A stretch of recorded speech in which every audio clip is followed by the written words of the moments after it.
At 4ZZZ, we acknowledge the traditional owners of the land on which we broadcast. We pay our respects to the elders past, present and emerging of the Turrbal and Jagera people. We acknowledge that their sovereignty over this land was never ceded. And we stand in solidarity with them.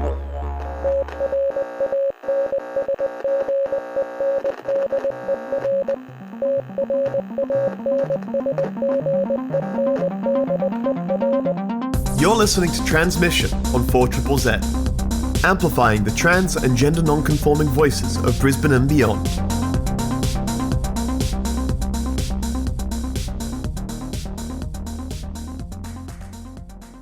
Peter Sterling, the only man in the world who's given birth to a child. Someone might say, you're a bit of a queer.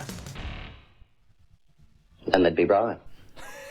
You're listening to Transmission on 4ZZZ. Transmission, all about amplifying the voices of the trans community of Magunjan, Brisbane and beyond. My name is Ez, I use he, him pronouns.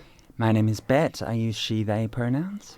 And, I'd like to begin this episode by acknowledging the traditional owners of the land in which 4ZZZ broadcast, the Turrbal, Jagera and Jagera people. Sovereignty was never ceded and always was, always will be Aboriginal land. Yeah. Today's episode, we've got a lot to get through, Bet, don't we? Apparently, well, yes, we do. Apparently. I've got a mountain of notes here. Like, if I'm not careful, I'll just be reading an essay out, so I'll try to avoid that. Okay. What are we talking about? Well, I wanted to do something on kind of advocating for trans folks in public forums.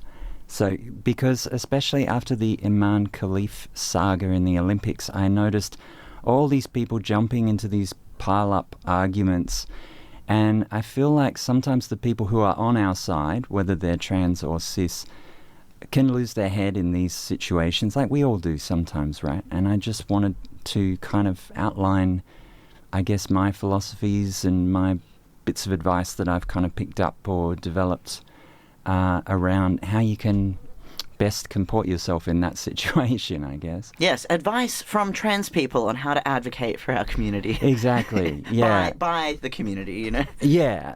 And, I guess I sometimes feel like in the trans community, a lot of us interact mostly with other trans people, and so there's some arguments that we just take as given, like they're common sense, if you know what I mean, to us. Mm-hmm. Yeah. For instance, that there's more than two genders. That's just a commonsensical thing, and you don't generally feel the need to justify it. And, and there are plenty of others. But when we go outside the community and we're interacting, especially if we're interacting with someone who's from the complete other end of the spectrum and they're advocating against trans rights, now, obviously, we're not likely to change their minds very often, those people. But if you're on Facebook or if you're at a family gathering or you're at school or you're out with a group of friends, then there's always this question of optics, like you're being watched. Mm-hmm. And so it's not just about convincing that person, and it's not just about making that person look bad or, winning. It's about you coming out looking good, unfortunately. I mean, like, you have to keep that in mind, I think. And so it's like, you've got a chance of convincing some of the people that are watching, perhaps, even if you don't have a chance of convincing the person that you're debating. Yes. And I think that's an important thing to keep in mind. And I think going into it just looking for catharsis, like maybe you should take up martial arts or something instead. Like, do you know what I mean? Yeah, like, no. Yeah. So I guess my first bit of advice that I thought about is remain calm. Don't lose your cool if you can at all do that. I think it's not disastrous if every now and then you get justifiably angry at someone for their obvious bigotry. But the thing is that bigotry isn't always obvious, right? Not to the cis people that are watching. Yes. So far better if you can remain calm and kind of draw that person out about their bigotry so that they say the quiet part out loud. Yes. And they're not just dropping dog whistles, you actually catch them out. It's a bit like, it's kind of reminding me of when cis men might dress in like tutus and like feminine clothes as a party fit. Oh, God. As like, and then, they're laughing about their attire and like, haha, this is really funny. And when you ask the question, like, why is that funny? And they're like, oh, because I'm dressed like a woman. And it's like, right. Why is being a woman funny? Yeah. And then they're like, oh, shit. You know, like, Exactly. What are you actually doing? Oh, you're laughing at women. Okay. Yeah. That's real. So that's misogyny, right? Yeah. And that also is where this this transphobia comes from. Is it stems from misogyny. Yeah. You're bringing back bad memories, by the way. Oh, I'm sorry. And I could go off on a tangent. Not that I ever did that, but yeah, I know exactly what you mean, and that always made me super uncomfortable. Yes. There's question why things are funny. You know, that's part of it as well. Like, what is it? Who is that?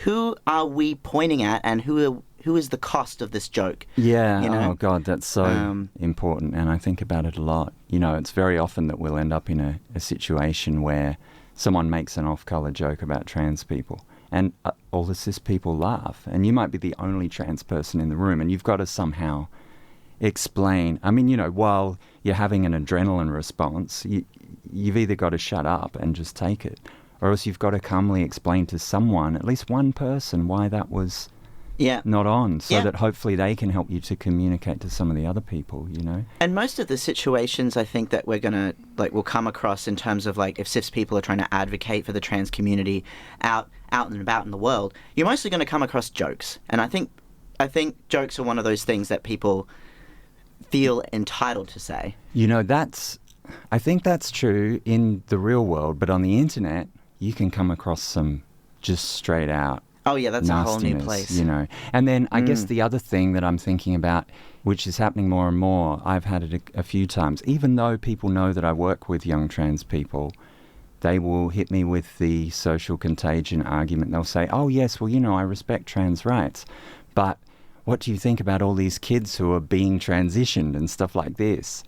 And I think those moments, like say you're, I don't know, one of your relatives. Transitioned. Yeah. Yeah. And say one of your relatives has read an article in the Weekend Australian and they're at the Christmas party and they bring this topic up with you and there are some people watching.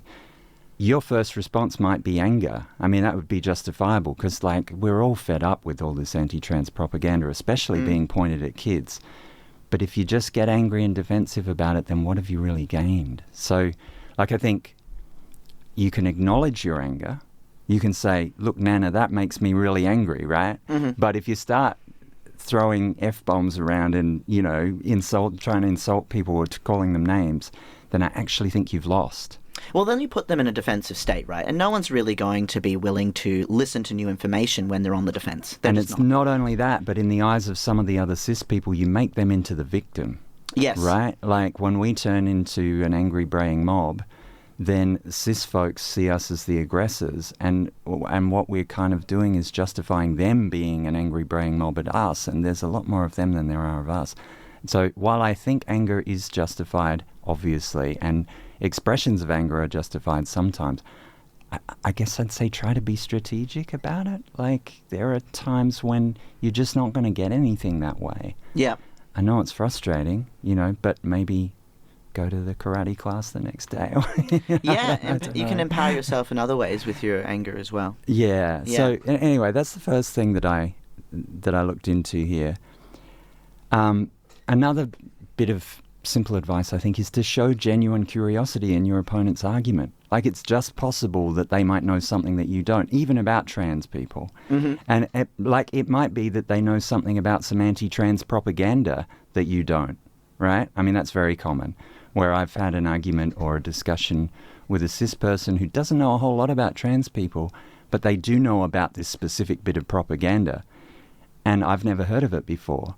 And if I haven't heard of it, then I'm not going to be so good at neutralizing it, yes. right? Yeah, right. So I can learn from them. And I got into the Imane Khelif argument a little over the last couple of weeks too. And there was someone from Brisbane who I engaged with who wasn't I don't think they were an out-and-out TERF, but they were leaning towards TERFism, I felt. There were a few signs that they might be headed in that direction, and I cautioned them about that. Like, I genuinely felt worried for them because they don't want to go there, I don't think. And when they posted a link to a gender-critical podcast about Imane Khelif that called her a quote-unquote biological man, I listened to the podcast because they reckoned that it was really a great argument and it convinced them. And I wanted to find out, well, what is convincing these people, you know?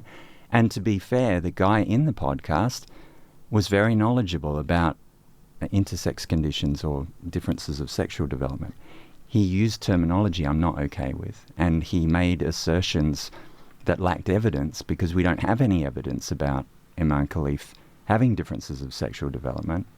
But I could see why he had convinced her, because he was very convincing, right? And I think I learnt something from it. I mean, because, you know, when you look at people on angry mobs online calling Imane Khelif a biological man, quote unquote, you can just think they're insane, or you can think that they're morons or they're sheep or whatever. But, and, you know, okay, that might be true about some of them, but but not all of them. You know, like, it doesn't, I don't think something can gain that much traction without there being some intelligent people behind it, pushing it. Yes. If we underestimate our enemies, then I think we're doomed. And I think that's something that intelligent people do often, is that they presume that other people are dumb, right? And let's face it, there's a lot of intelligent people in the Never trans underestimate community. your enemy. You know, Yeah, you've got to be prepared, because they will weaponize language, and they'll weaponize science or whatever to suit their agenda, if you will.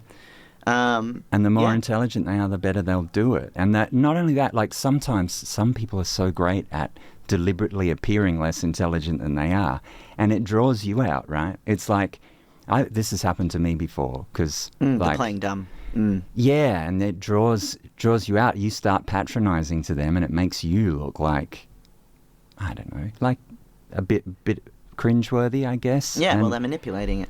yeah, and they're meanwhile finding out what you know, because you're putting all your cards on the table and you're knocking down all their arguments, and they're not really saying that much. But then they've got like a resume of everything that you know, but you still don't know what they know, right? Like, and they've trolled you with a few key one-liners, and you've given them whole paragraphs. Yeah, they're baiting, you know. Yeah, and they're wasting your time, they're wasting your life, and you're not convincing anyone. So, yeah, and related to that, I think this is going to sound a bit hippy-dippy, but like, try to empathize, like, especially if you're having an argument with your mum or your brother or your nana at the Christmas party, you need to try and empathize with them. I mean, you don't necessarily want to have to cut them off, right? I mean, you might eventually, if they persist with the transphobia. But if they've said something ignorant, I think it's important to try and ask yourself, why do they believe this? Like, what is it about them that makes them susceptible to this kind of disinformation? And if you can work that out, then maybe you can help inoculate them against it in the future. Like, I often think of the famous ContraPoints video. I don't know if you've seen it. It's about incels. Yes. It's so great. Like, she just goes right into the minds of the incels, and she even draws parallels between them and people she knows in the trans community and herself in terms of insecurities, right? And she's not at all sympathizing with their view. She doesn't condone their view, but she can see them as human beings, and she can kind of start to understand why they are the way they are. And I think that's just so powerful. Understanding. And, you know, it's a big part of how we must go forward, because a part of me, usually when I hear transphobic rhetoric and people start talking about their fears, I'm always asking, like, what are you actually afraid of? Like, what do you think's going to happen? Yeah. You know, and really trying to peel that onion, which can be dangerous. But for me, it's a lot like, okay, you're afraid of trans people doing what exactly? So, and then it's like, oh, well, you know, they're impersonating women and they're going into bathrooms and doing this. I'm like, are they? Yeah. Because but like, are they? And I'll wait. I don't fill them with any data or anything. I'm like, are they though? Have you personally experienced this? Because I worry that you're listening to things that are not actually true. Yeah. And, you know, and express that empathy, concern. Like, are you sure that that's what you believe? Like, where did you hear this? Yeah, exactly. I read this on Fox News. I'm like, right, do you believe everything on Fox? Like, what kind of media are you consuming? And then I ask people, have you ever spoken to a trans person? Yeah. You know, because people can make all these use fancy language to get ahead, but in actual fact, if it's not a trans person speaking, you might come across some things that are not accurate to a lived experience as well. Totally. And I mean, I guess for me, because, you know, I'm a bit of a I didn't realize this about myself, but I'm kind of becoming a bit of a science head, I guess, about these things. And I like to hear what the actual statistics are and where did the statistics come from. So you could say to them in that scenario, we don't have any statistics that show an increase in crime in women's bathrooms or change rooms in the countries where they have brought in self-ID, or the states in the United States or here where they've brought in self-ID. There are no statistics showing an increase in crime in that scenario. So, and if you also haven't personally experienced it, then there is nothing here. There's nothing in your argument, right? Yeah, pretty much. Oh, well, we're going to keep chatting about this after we listen to some more music. And when we come back, we'll keep chatting about how to advocate and what advocacy looks like for supporting the trans community. Amplifying the voices of the trans and gender non-conforming community of Meanjin, Brisbane and beyond. Transmission on 4ZZZ brings you the latest in trans community news, music and events. Every Tuesday from 9am till 10am. Join our team of hosts for an hour of celebrating the unique perspectives of the trans community. Transmission, Tuesday mornings from 9am till 10am on 4ZZZ. We're having a conversation this morning about advocating for trans people when they're not around, or what you can do to advocate for yourself even. Exactly, yeah. Yeah. Specifically online maybe, or at a family event, or with your friends at school when there's people watching, and it's kind of important that you don't come across as unhinged, hopefully. Title of the episode, How Not to Come Across Unhinged. Yeah, so I guess the next point I had here was, and this is big for me, I mean, it's almost should be a bumper sticker or something, is embrace uncertainty. I give people this advice so often if they ask me for advice in all aspects of life. But especially if we're going to start quoting statistics, but not just that. I mean, I've often wondered, why are people so convinced by an appearance of certainty? You know, like often you'll see politicians who get up there and they just act like they've got the answers to everything, but that doesn't inspire trust in me at all. Like, to me, it's far more convincing if someone can entertain doubt about a topic, because it shows that they're staying open-minded, they're thinking on their feet, and they're open to new information. Like, information isn't actually static. I mean, there are a few things that aren't going to change in a hurry, like the Earth's round. Sorry, flat earthers, it really is.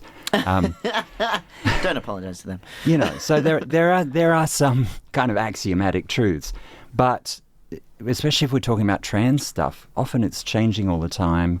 We're learning new things all the time, and if we're quoting statistics, for example, statistics actually are inherently uncertain. That's what they're about.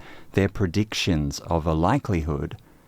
They're not, they take a small sample size compared to reality, and they try to generalize from that. Obviously, they're never going to be perfect. So if we can't acknowledge that the information that we have is not flawless, then I don't think we come across as any more convincing than other people who are quoting their statistics. I mean, let's face it, there are all, we've got us on the one hand, we generally quote a 1% rate of detransition, or so-called detransition.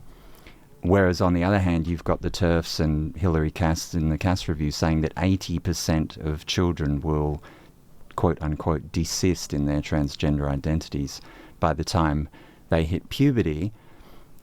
They're not talking exactly about detransition, but, those two statistics can't both be true. Yes. There's got to be some...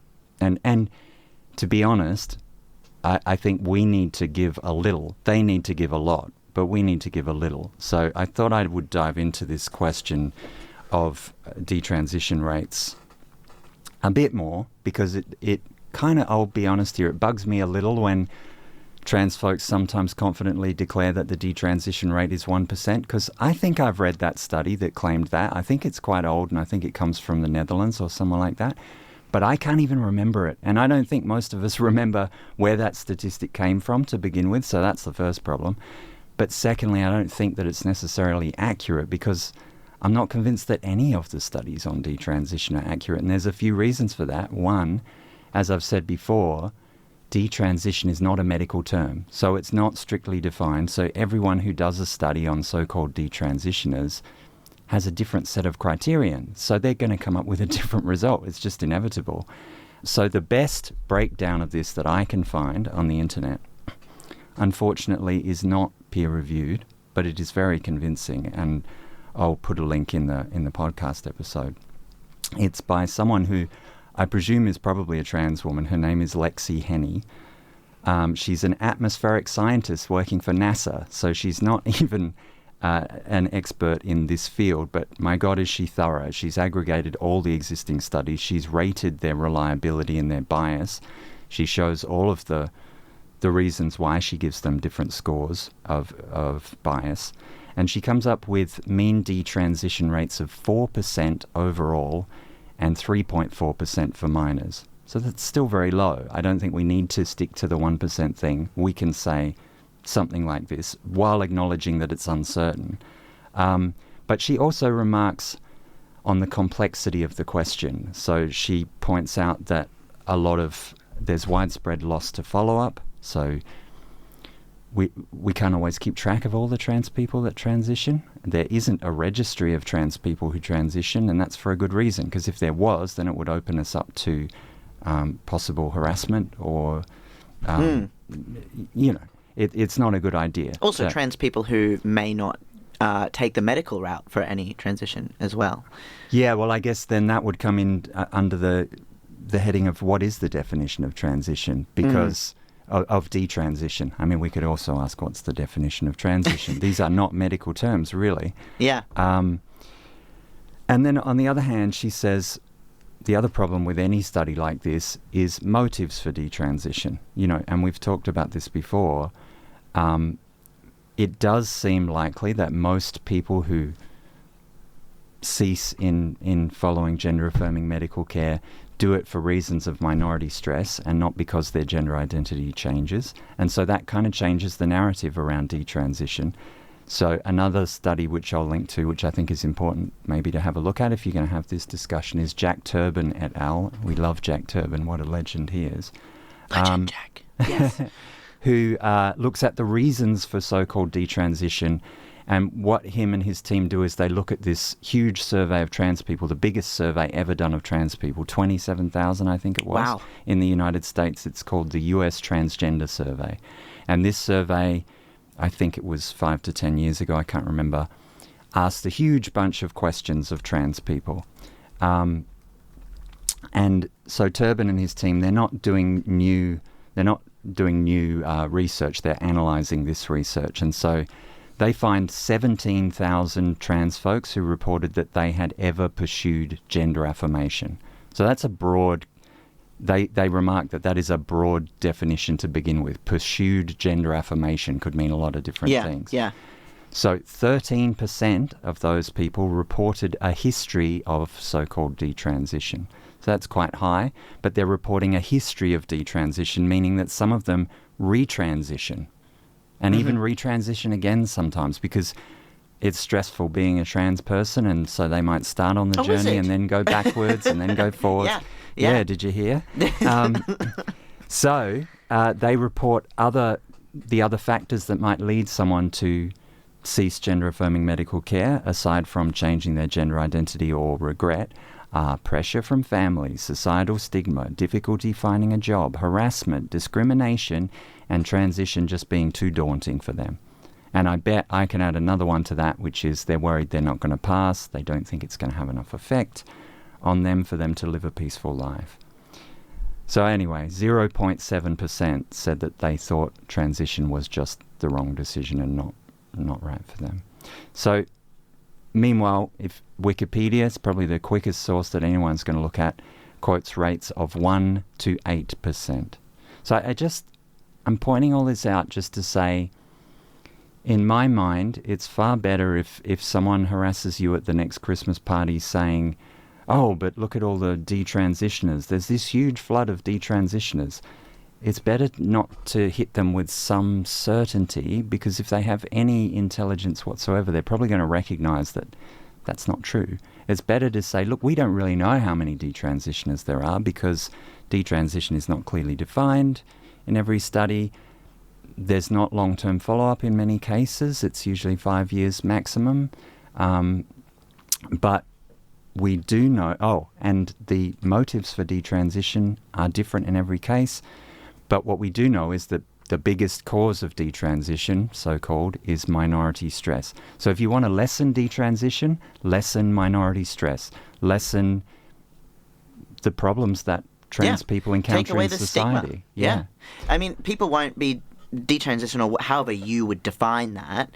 You know, if we didn't have so many barriers to transitioning and existing, then detransition wouldn't be such a strange and uncertain and vague experience, really, and term, because we would be comfortable to transition or not, and there would be no judgment. That's right. I mean, because also the other thing that the TERFs will bring up is, you know, like, but if you let your child socially transition, then they're going to be pressured into sticking with that gender identity because it's going to be traumatic for them to detransition, to go back again if they change their minds.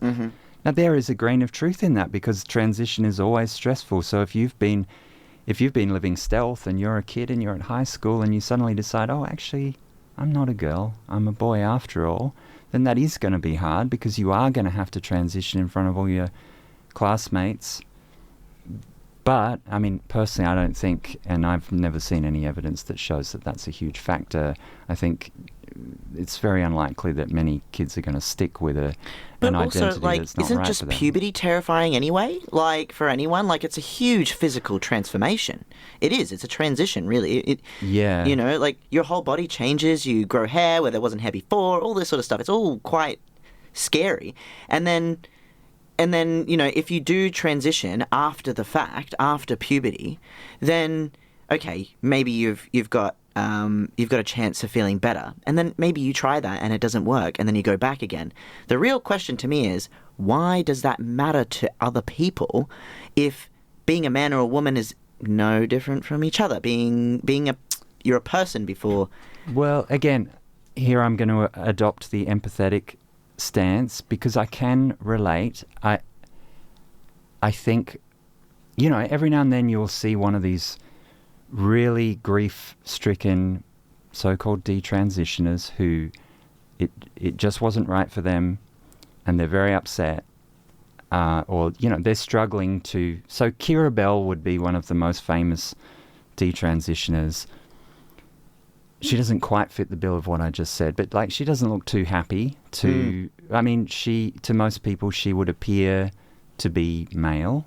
Like, she probably passed pretty well as a man when she transitioned, and now she wants to be seen as a woman. And so, like, as someone who would love to be seen as a woman and doesn't always make the grade, I can relate to that. I can relate to her suffering. But the thing is, that's one person's suffering as compared to 98% or something of other kids who transition around the same time who are happy or happier with their lives after detransitioning, and they may be encountering minority stress, but they're not turning back. And if they do, it's not because of why Kira Bell turned back. It's not because they've changed their gender identity again.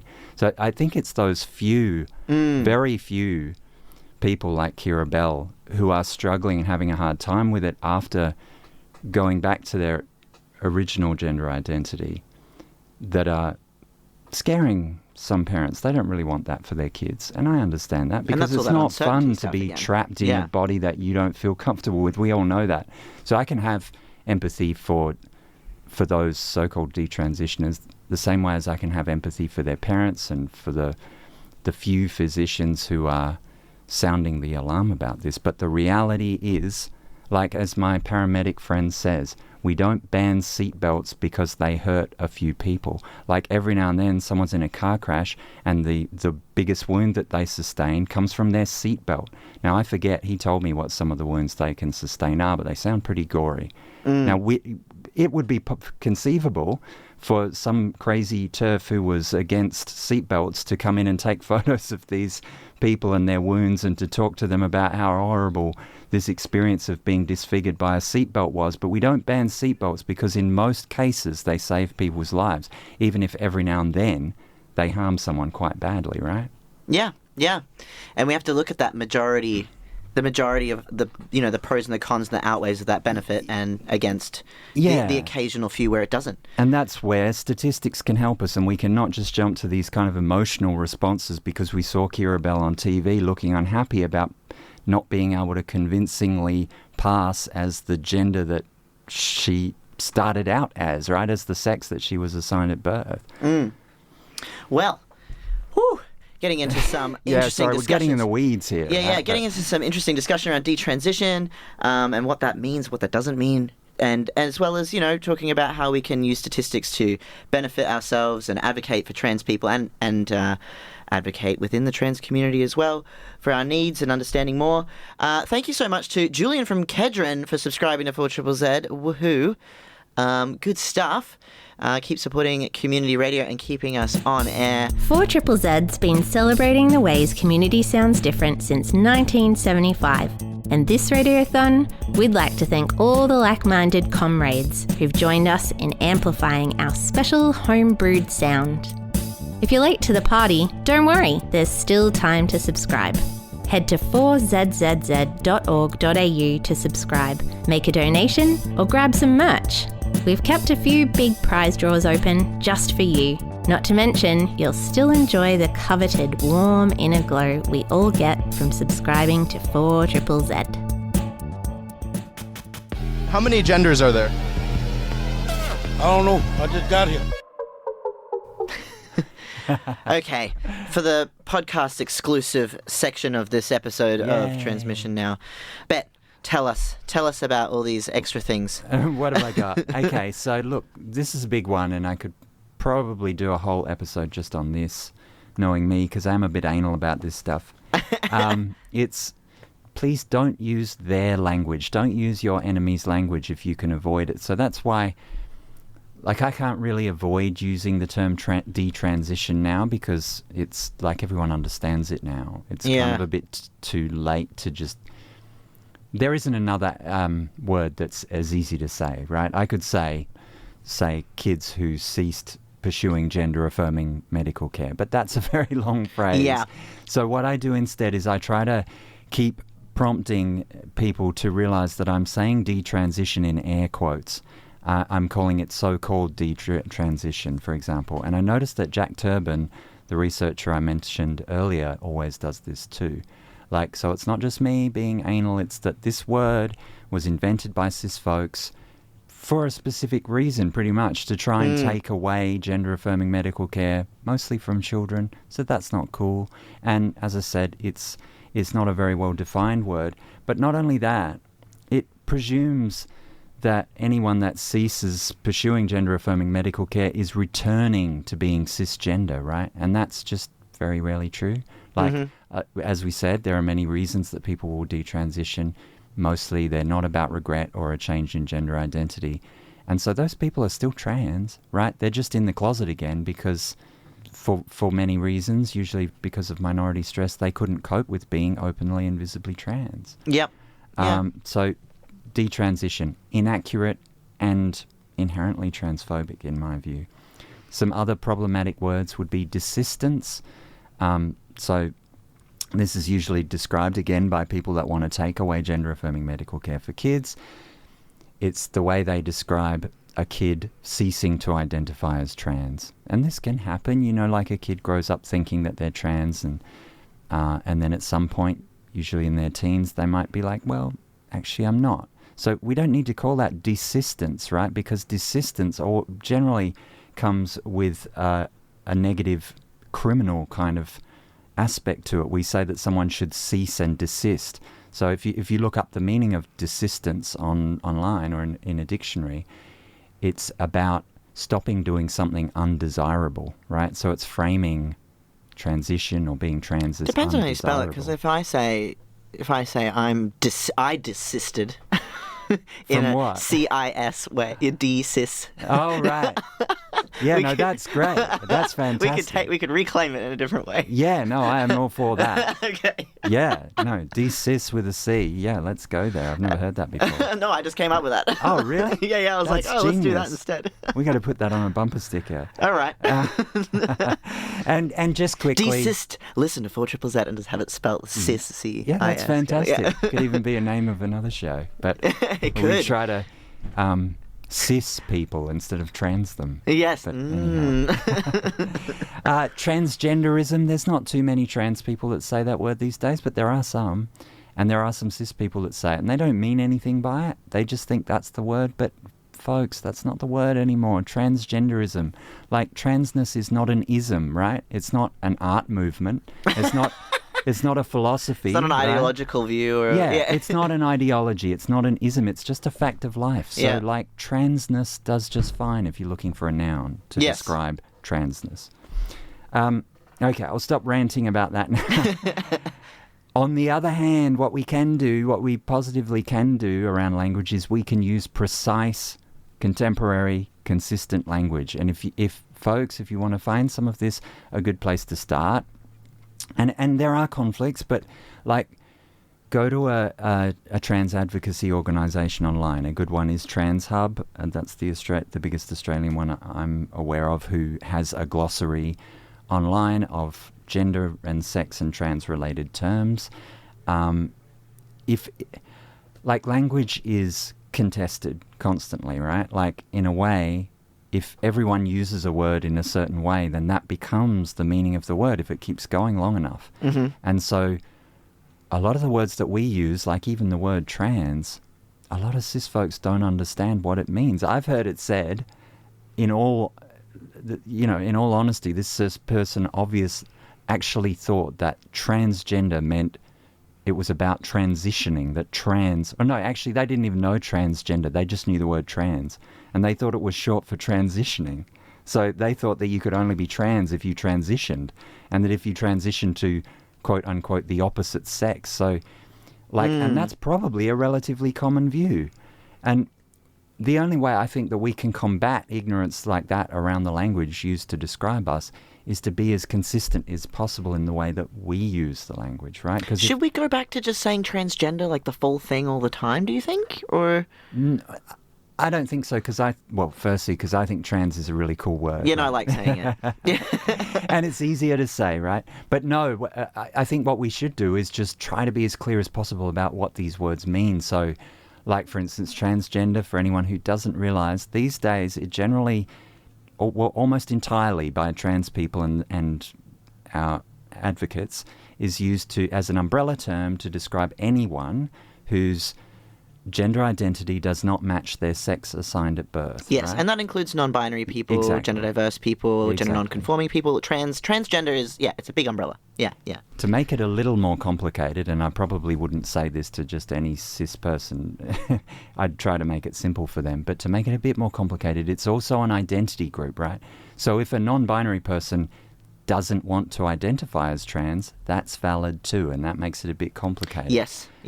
But on the whole, I don't know if I've met any non-binary people or any gender diverse people who are really against being identified under the trans umbrella. So I think generally we should be okay with that.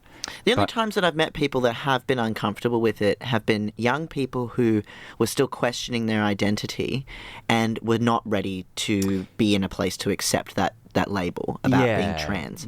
But they were like, I know I'm not this. I know that I'm not what I've been told my whole life, but I don't know if I'm trans. And I guess the other, related to that, I have also met people, quite a few, who don't know if they've earned the right to call themselves trans. They feel like they're not trans enough or something. Say if they're non-binary and they haven't done any sort of physical transition. But like that, no, you are all valid. If you want to be trans and you are gender diverse, then you're trans. Yes, okay? don't do that to yourself. You're just as valid as the rest of us. Always.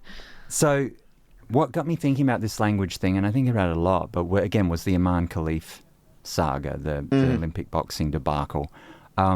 Because the language that people were using on both sides of the argument, but obviously especially on the transphobic side, was so inconsistent. Like, I heard someone say that Imane Khelif was born a man.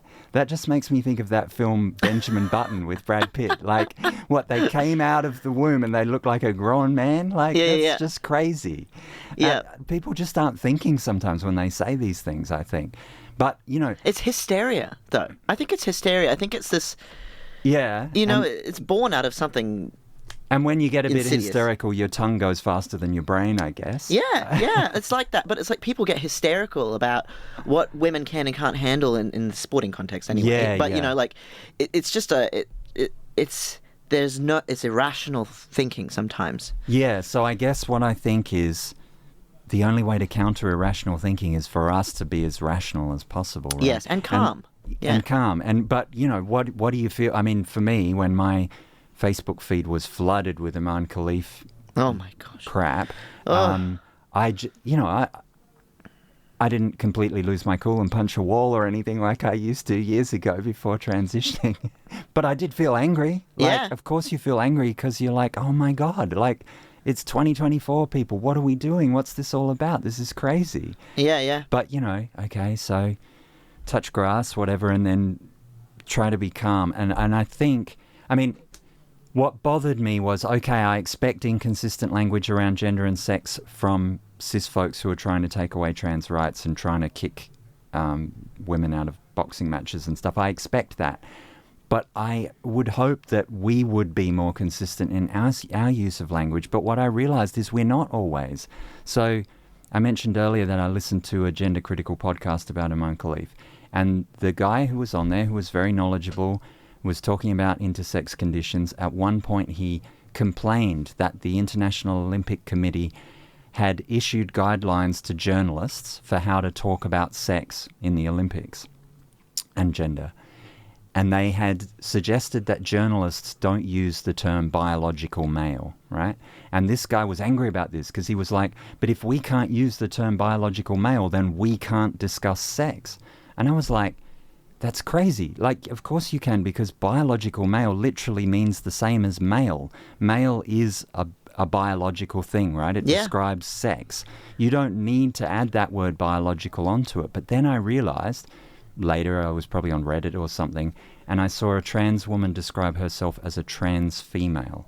And I was like, this is partly where this problem's coming from. Because if we claim that word, like, so if I say I'm a trans female, then I have muddied the distinction between gender and sex, right? Yeah, you're blending that. Yeah, I'm a trans woman. I'm not a trans female. I was assigned male at birth. My sex assigned at birth was male. And now there are some trans people who generally they adopt the identity of transsexual, and I'm not saying that's invalid.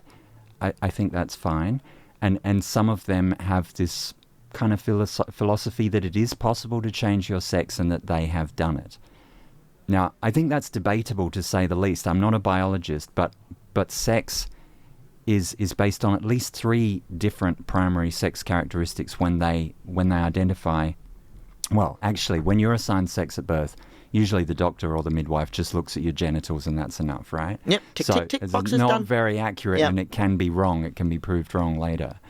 But you know, then there are also chromosomes, there are gametes, meaning eggs or sperm, there are internal sexual organs. So there are all these factors that go into making up whether you're male or female. And yes, there are grey areas around the edges because we know there are people with differences of sexual development. So I'm not saying it's a binary, but I think that this is a useful, it's a distinction that's going to keep being made in any case.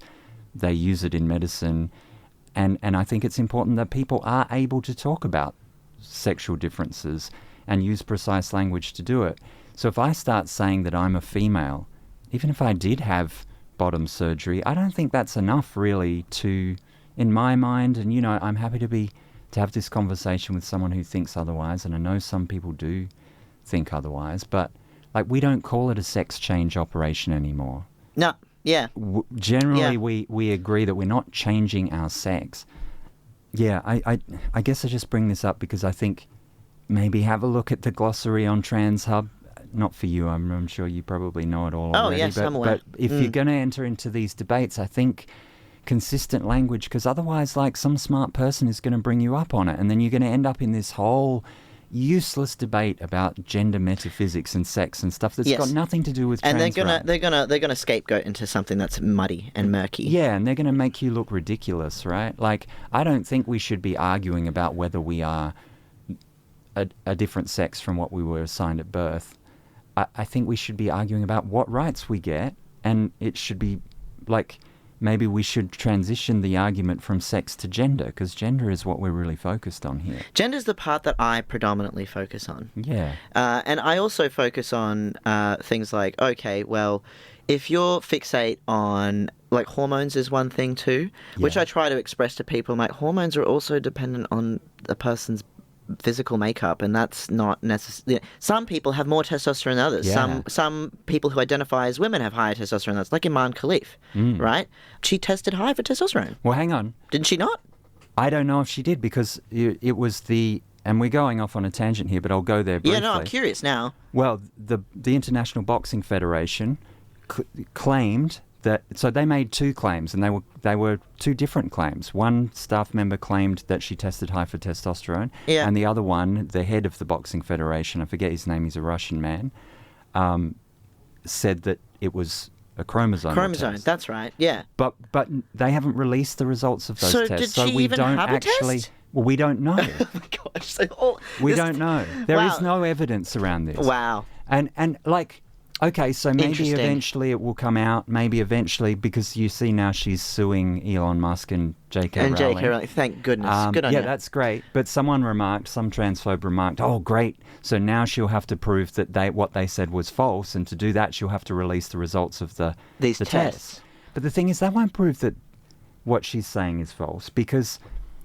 Clearly, she comes from Algeria, so she must have female genitalia because someone assigned her female at birth, and in Algeria they don't do like woke it's things. A death penalty. Like So it seems pretty clear, and she certainly seems to believe that she is female, right? So it seems pretty clear that if anything, she might have differences of sexual development. She might be intersex, might be. There's no evidence to say she is. Mm-hmm.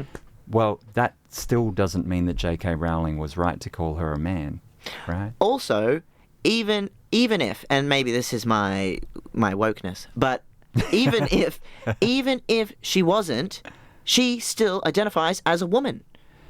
So would that not then... Well... Then, I'm really digging the rat.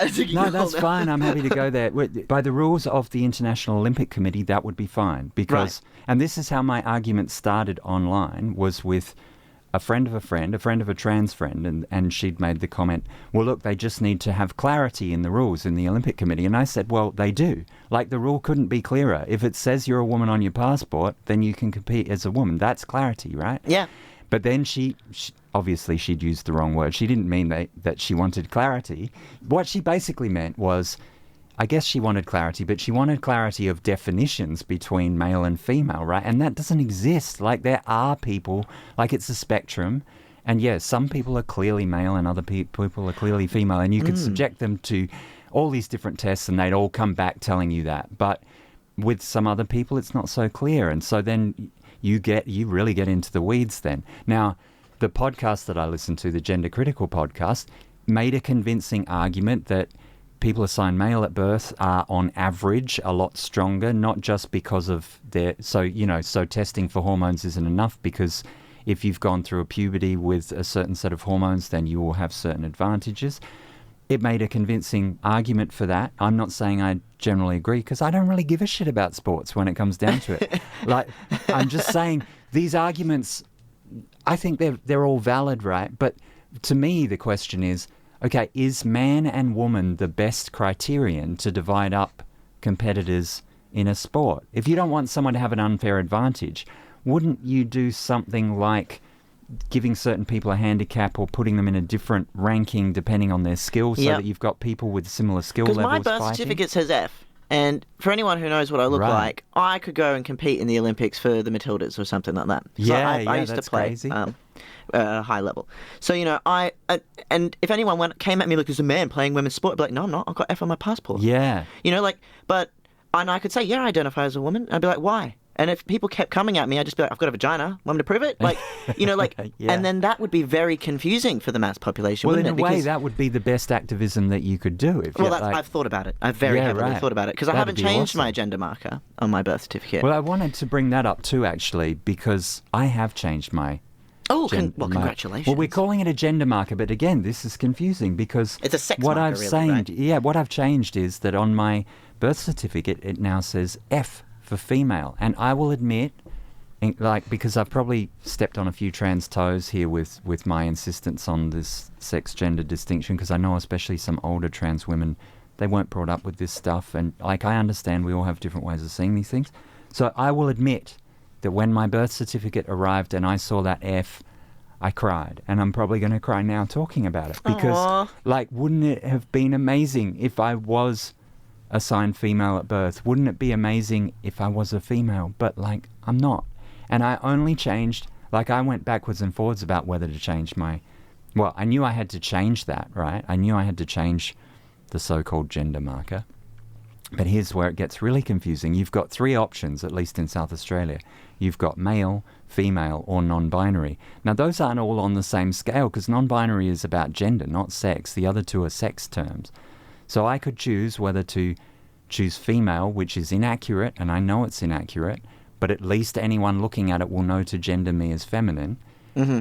Or I could choose non-binary, which is more accurate, but it wouldn't really lead to any increase in quality of life for me, because half of cis people wouldn't even understand what it meant. And even those who did would probably want to, they wouldn't realize necessarily that I wanted to be gendered as feminine. So I guess I just pretend that the F stands for feminine, right? Yeah. And this is the thing. If someone were to challenge me on that, I would say, well, I just chose from the inaccurate options that cis folks gave me, right? You gave me a small pool of boxes to tick. Yeah, you gave me 3 fucking boxes, and so, and I know that trans advocates who have made this happen, have done it for a good reason, and then when we've made compromises with the cis folks to get, it says F and M on everyone's birth certificates. Yeah. So we went with that. But, ultimately, we don't want to compromise on this shit. We want to keep going until everything is clear. Yeah, absolutely. I agree. Yeah, okay, so... Do you have any other points that you'd like to add for our listeners? One tiny point. It is actually assigned sex at birth, people. It's not assigned gender. The medical term is assigned sex at birth. And when the doctor looks at you in a busy maternity ward, takes a quick look at your genitalia and declares that you're male or female, it's about your sex. It's not about your gender. That's why it's called assigned male at birth, assigned female at birth. And we could make the argument that we are de facto assigned a gender at the same time, and I think that's true. But again, if we want to be consistent, the term is assigned sex at birth. I like that. Okay. Great. Thank you so much, Bette. You're always just a well of knowledge and research, so it's invaluable. You're welcome. I hope I don't chew people's ears off too much. Yeah, no. You're all good. If you've got something you'd like to say or a topic that you might like us to cover, you can contact us at Trans Radio with a Z on Instagram. We're also on Facebook. Send us a message. I'm usually the one checking it, and we're always open to conversations that the community might be interested in.